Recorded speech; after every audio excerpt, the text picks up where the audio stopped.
กิติรัตน์พันเพชร ไหนวันนี้ การตำรวจแห่งชาติได้กำชับปราบปรามสแกมเมอร์การหลอกลวงออนไลน์ทุกรูปแบบเชิงลุก เป็นไงวันนี้ วงจรทุกมิติทั้งเส้นทางการเงินที่ตั้งและผู้ร่วมกระบวนการ ไปหาเหนื่อยยังไปเด้อ วัคซีนป้อง ไป กัน เด้อ ออนไลน์ให้กับประชาชนครับ หายเหนื่อยยัง ซึ่งจากการรวบรวม หายเมื่อยยัง โดย มอมแมมเลยวันนี้ ช่อโกงออนไลน์ มอมแมมเลย สำนักงานตำรวจแห่งชาติ มอมแมมเลย พบว่าสถานการณ์ โอ้ยเนี่ยทางเงินมอมแมมเลยวันนี้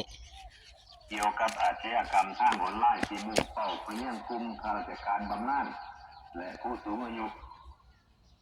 โดยพบว่าในเดือนธันวาคมนี้ครับ มอมแมมเลยเหรอ มีผู้ตกเป็นเหยื่ ไหน อและสูญ ไหน เสียทรัพย์สินแล้ว เหนื่อยละ จำนวนมากครับ เมื่อยละ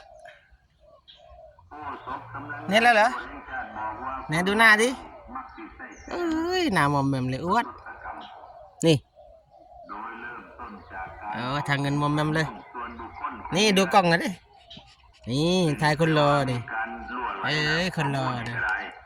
คนรอวิ่งเหนื่อยแล้ว เรื่องข้าราชการบำนาญ ออกกำลังกายเหนื่อยแล้วเหรอ คนไรเนี่ยหูจักซื้อหูจักนามสกุลหูจักหน่วยงานต้นสังกัดเดิม